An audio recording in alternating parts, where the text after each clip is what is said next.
Se Jesus escrevesse uma carta para você hoje, falando de sua vida espiritual, o que ele diria? Haveria mais elogios ou mais correções? Vamos refletir juntos. Dos capítulos 2 a 3, nós nos deparamos com as 7 cartas escritas às igrejas da Ásia Menor. Essas mensagens reveladas por Deus, escritas por João sob a inspiração do Espírito Santo, continham elogios, advertências e promessas. Esses capítulos revelam que Deus conhece profundamente a condição espiritual da igreja e espera que o seu povo permaneça fiel até o final. Qual era a situação das 7 igrejas da Ásia Menor? Cada uma dessas igrejas enfrentava desafios específicos. Éfeso tinha boas obras e doutrina, mas perdeu o primeiro amor. Esmirna sofria perseguição, mas era espiritualmente rica. Pérgamo tolerava doutrinas falsas dentro da igreja. Tiatira crescia na fé, mas tolerava imoralidade e idolatria. Sardes tinha fama de viva, mas estava espiritualmente morta. Filadélfia, pequena, mas fiel a Deus, sem repreensões. Laodiceia, morna espiritualmente, sem fervor e sem compromisso. Como essas cartas refletem desafios que a igreja enfrenta hoje. Essas 7 igrejas representam diferentes tipos de igreja e cristãos de hoje. Há igrejas que têm doutrina correta, mas perderam o amor por Deus e principalmente pelo próximo. Algumas enfrentam perseguição, mas continuam firmes. Outras aceitam influência do mundo, especialmente influência financeira, e abandonam a santidade. Existem igrejas que parecem cheias de vida, mas estão espiritualmente vazias. Algumas, mesmo pequenas, permanecem fiéis a Deus.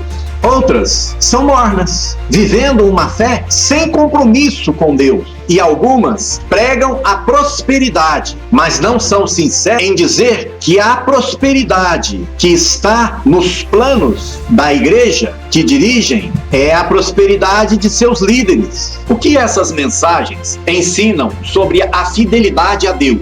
Deus conhece a realidade de cada igreja e de cada cristão. Você pode até mentir para os homens, mas para Deus é impossível. A fidelidade a Cristo exige arrependimento constante e vigilância espiritual. Não basta ter doutrina correta, é necessário viver o amor verdadeiro. Deus promete, sim, recompensas eternas para aqueles que perseveram. Essas cartas foram escritas para alertar, corrigir e fortalecer a igreja. Deus deseja que seu povo seja santo e comprometido com a verdade, evitando os perigos da mornidão e da falsa doutrina. As cartas, inicialmente, foram escritas para as 7 igrejas da Ásia Menor, mas sua mensagem é universal e atemporal, não somente para aquele tempo, mas para hoje, principalmente, válida para todas as igrejas e crentes. O texto traz mensagens diretas às igrejas, usando uma linguagem simbólica para transmitir verdades espirituais. Através dessas cartas, Deus quis mostrar que Ele vê tudo o que acontece na igreja. Que maravilha! Aleluia! Que a fidelidade é recompensada e que o pecado precisa ser corrigido antes que ele traga juízo. Cada igreja tem desafios e promessas, mas Deus deseja que seu povo seja santo, perseverante e comprometido com a verdade. Ele não abre mão disso, absolutamente. Alguns autores contemporâneos nos trazem algumas palavras de muito esclarecimento com relação à igreja. Charles Spurgeon: uma igreja que não evangeliza, logo deixará de existir. John Stott: a igreja precisa ser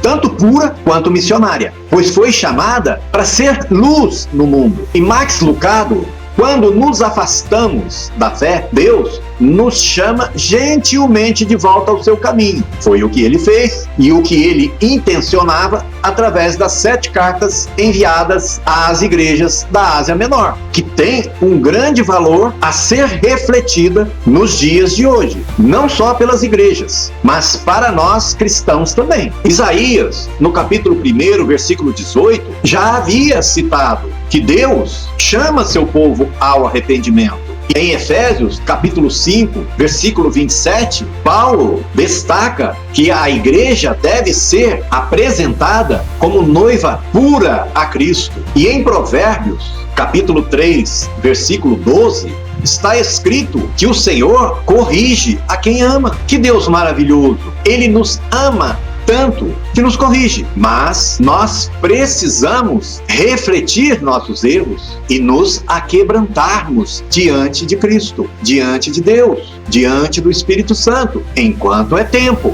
Precisamos fazer uma autoavaliação espiritual. Nós precisamos nos arrepender e mudar. Jesus chama a igreja ao arrependimento para que possa experimentar restauração. Temos que permanecer firme na fé, na palavra. Deus nos promete recompensas eternas se perseverarmos até o fim. As cartas às 7 igrejas mostram que Deus vê tudo e deseja que seu povo esteja preparado para a volta de Cristo. Algumas igrejas estavam fortes, outras desviadas, mas para todas Deus deu e continua dando uma chance de arrependimento. Precisamos refletir profundamente sobre essas cartas enviadas às 7 igrejas da Ásia Menor e trazê-las para dentro de nossas casas, para dentro de nossas igrejas e nos aquebrantarmos diante de Deus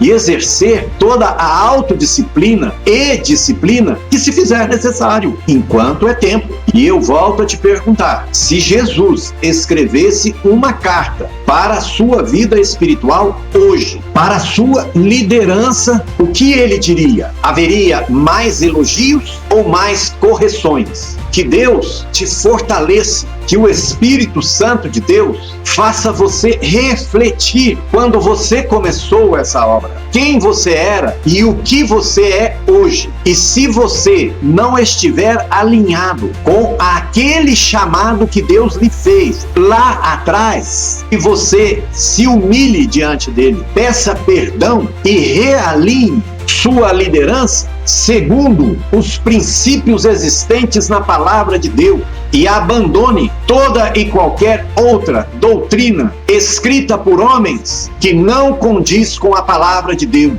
Diga amém se você recebe essa palavra. Compartilhe essa palavra com alguém que está precisando receber essa mensagem de Deus. Ele te ama. Ele não deseja a sua queda. Pelo contrário, ele deseja que você cresça na fé e na grande comissão que ele te deu de levar a palavra dele a todas as nações e a todos os povos. Que Jesus te fortaleça. Amém.